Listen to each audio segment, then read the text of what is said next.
Saudações, Dux e duquesas tricolores. Aqui quem fala é Duque Tricolor.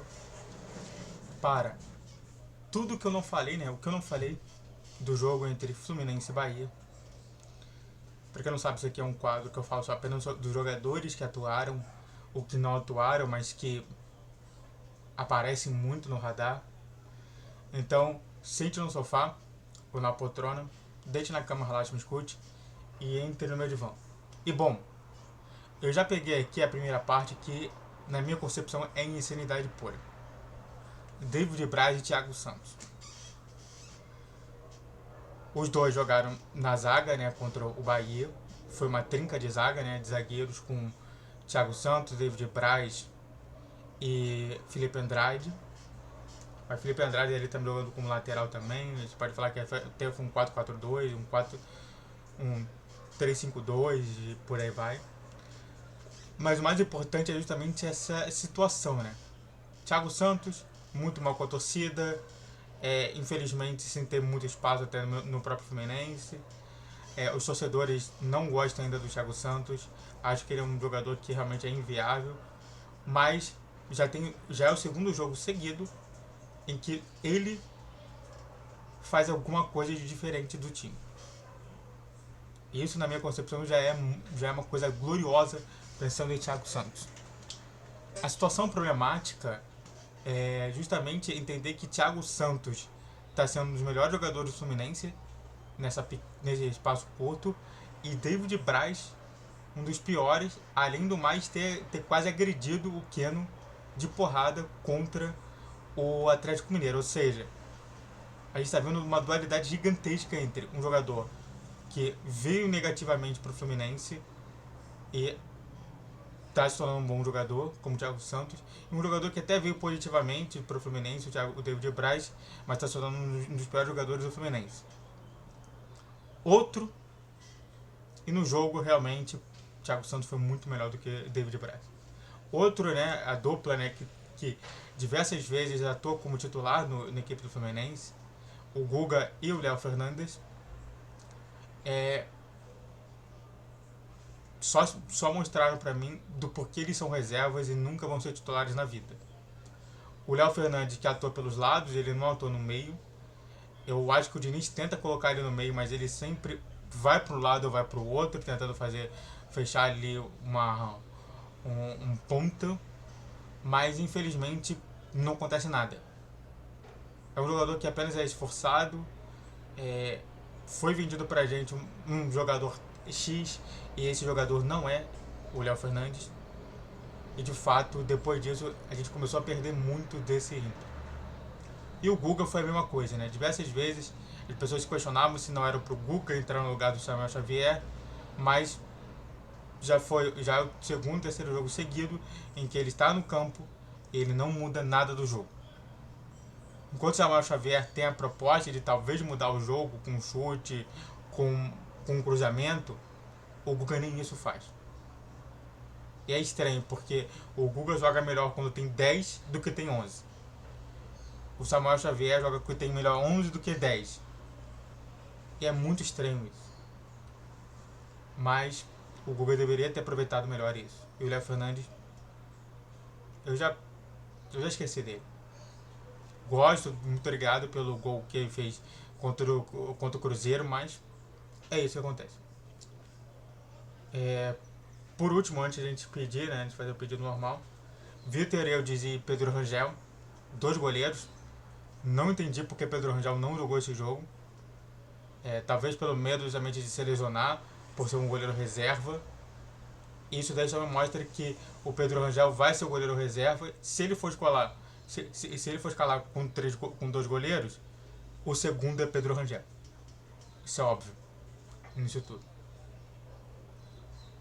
Talvez ele coloque uma lista mais longa, não sei se é permitido isso. E se ele se machucar, até mesmo durante os treinos, ele é trocado, substituído pelo Vitor Eudes. Mas é sempre bom entender isso. E eu ficava me questionando, mas o Vitor Eudes nunca vai entrar? Entrou, e no primeiro e no gol decisivo do jogo, ele foi até horrível, horripilante. E aí a gente entende do porquê o Pedro Rangel é o reserva e não o Vitor Eudes. O Pedro Rangel, ele não apareceu no jogo. Ele não estava no jogo. O reserva era o Gustavo Ramalho. Agora, o Vitor Eudes, de fato, é problemático. Antes de falar mais sobre esse assunto, se inscreva no canal, faça o triplo C que é coach, comente, compartilhe, redes sociais em que vocês desse vídeo, vídeo todo dia 10, 12, 20 horas, clique na tela e vamos nessa. Só para comentar aqui, né, para quem quiser saber, essa camisa aqui é do Estrela Amadora, não é do Fluminense, mas tem as mesmas cores, né, por conta disso. Isso aqui é a camisa oficial e primeira, de 2023, tá? Lele Ione. Isso aqui dá esses parezinhos só pra... Você fala assim, mas que camisa é essa aqui? Lele e Ione, de fato, dois jogadores que comprometem muito o Fluminense. Talvez eles nem cheguem, pelo menos o Lele talvez nem chegue a ser titular, dependendo da situação. Se o Fluminense começar com o John Kennedy, talvez o Lele seja titular. Se não começar com o John Kennedy, o Lele não vai nem entrar nesse jogo. Eu acho que ele vai colocar pelo menos ali mais no meio de campo do que qualquer outra coisa. Mas, novamente, uma chance de novo de ouro. Onde que ele tinha tudo para realmente se tornar um jogador que pudesse ajudar o Fluminense em alguma coisa. E nada aconteceu. Ele parece ser um cara muito fraco, tecnicamente falando. E só entendo do porquê ele conseguiu meter 12 gols no Carioca. É porque os outros times eram horrorosos. O Ione é a mesma coisa, o Ione Gonzalez, ou Johnny, né, que vocês falam, horroroso também. Foi bem melhor do que o Lele, mas mesmo assim, né, continua sendo horroroso. Fez aquele passe pro... Fez aquele pré-passe pro último gol do Fluminense, mas além disso, nada. O Ione Gonzalez que a gente contratou lá atrás era aquele jogador que conseguia realmente fazer uma jogada linda, maravilhosa e entrar pro gol. Esse Ione Gonzalez eu não conheço. Piorou e de fato é preocupante de ter dois jogadores desse tipo no Fluminense. Fala um pouquinho da base, né, dos jogadores que é da base.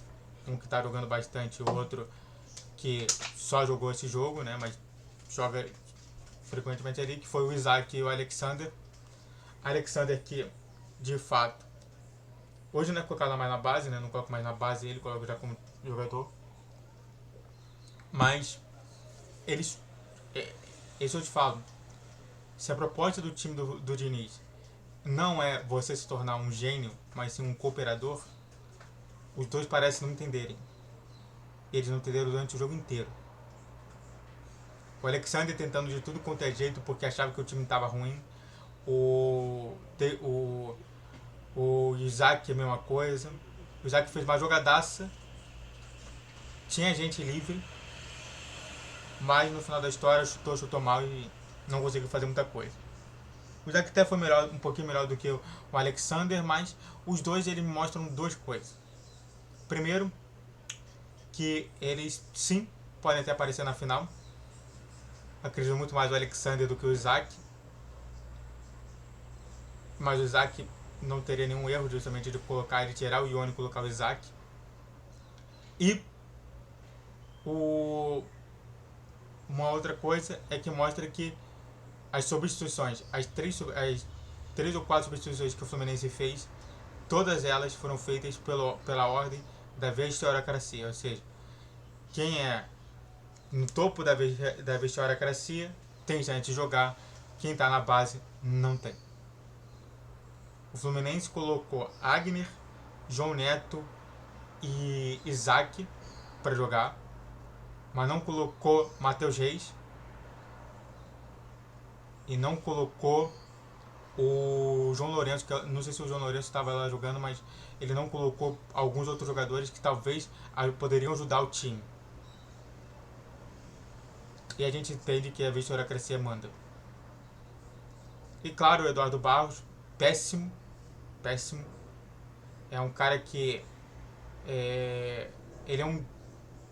ele precisa realmente melhorar um pouquinho essa questão de ser técnico. Ele pode ser um técnico futuro, mas eu acho que ele precisa um pouquinho ser mais modelado. No jogo, ele fez muita coisa que o Marcão ficou ouvindo do próprio Fernando Diniz, mas fora disso, nada. Com isso tudo, o Fluminense, como eu falei no final, não fez nada. 1-0, gol de Everaldo, e é isso que eu falo. Muito obrigado a todos que assistiram, eu fico por aqui. Se inscreva no canal, faça o triplo Z que é curte, comente e compartilhe. Redes sociais na descrição desse vídeo, de todos os dias 10, 12 e 20 horas. Pix na tela, saudações tricolores.